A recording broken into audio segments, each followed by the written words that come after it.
game here, so we'll get rid of that.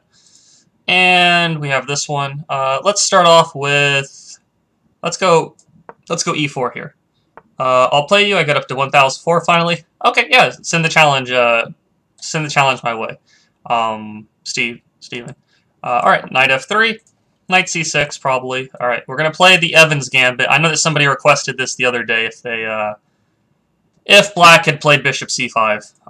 Okay, black plays knight d4. I know that I'm not supposed. I know there is a line involving taking here, but he plays queen g5 and stuff is messy. Don't really want to do that. So let's. I believe there's. I think we can just take here and play c3. I think this is part of the opening theory. I don't actually study e4 opening theory very much anymore, mainly because I don't play e4 competitively, at least. Alright, bishop c5.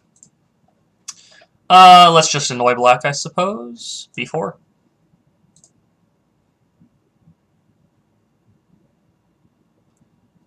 Put the bishop back. Alright, let's go...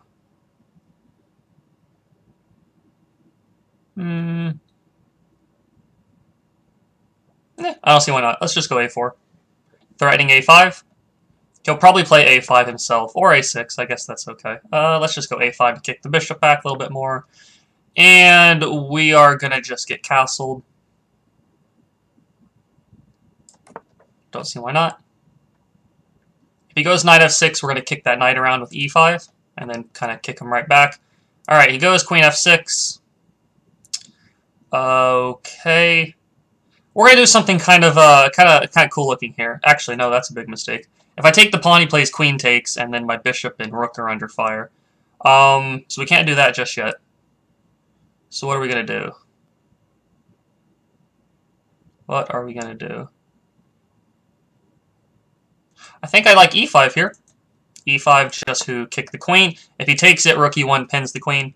Do I take challenges to unrated games from a 1343 player?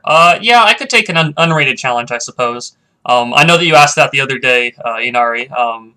So yeah, I could take an unrated one. All right, queen f5. Okay. Let's go just bishop to b2 and poke the pawn.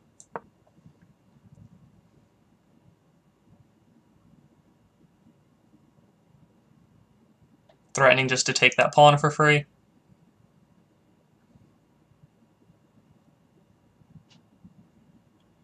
What will he do with this guy?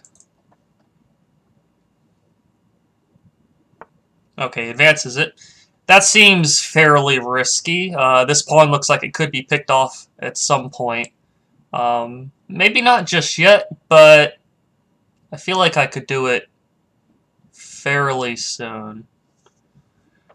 The question is, how do we do it? This queen's actually not on a bad square here. I'm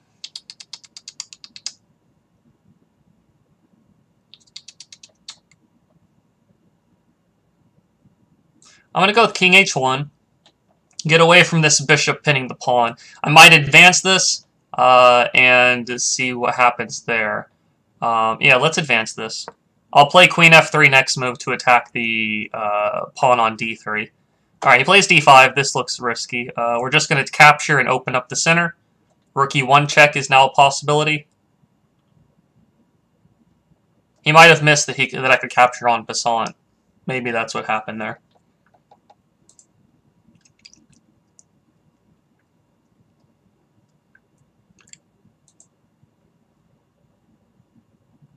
Oh, and now that I also have the premium account, I can actually analyze games afterwards a whole lot easier. So that'll be helpful, I assume. Okay, he plays knight f6. Now I just need to find a way to stop him from castling. Because if he can castle, then things become quite a bit easy. A little bit messier, I guess. So we're going to play rook e1 check. See what he does here. If he plays bishop block, I can probably just play queen f3, I guess. Yeah, so bishop block.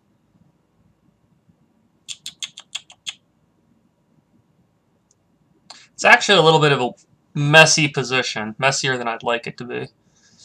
Let's just go queen f3. Oh, and I'm way down in time. That probably is a big factor. I'm going to threaten to take this pawn. Is the main idea. At this point, if he castles, can't really do a whole lot about it. I'm going to trade queens pretty soon, probably.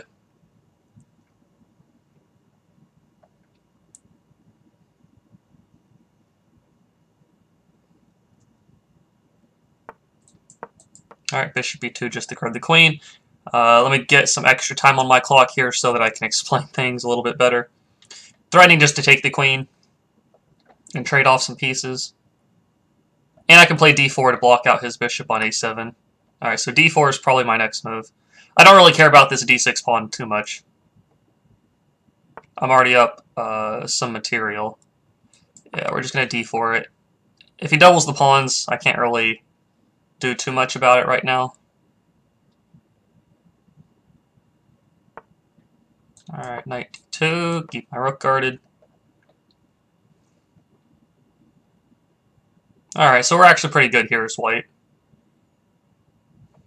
Where we have 1, 2, 3, 4, 5, 6, 7, 8. We have all our pawns, and black has got 6 pawns, so we're up 2. And this actually just loses a piece. He's got to take d6 now. Alright, let's advance it. Let's make a queen if he lets us. Alright, now we're just up 2 pieces. We'll just go back here and attack b7. No fear of losing on time now. Let's just guard the pawn. Grab that one.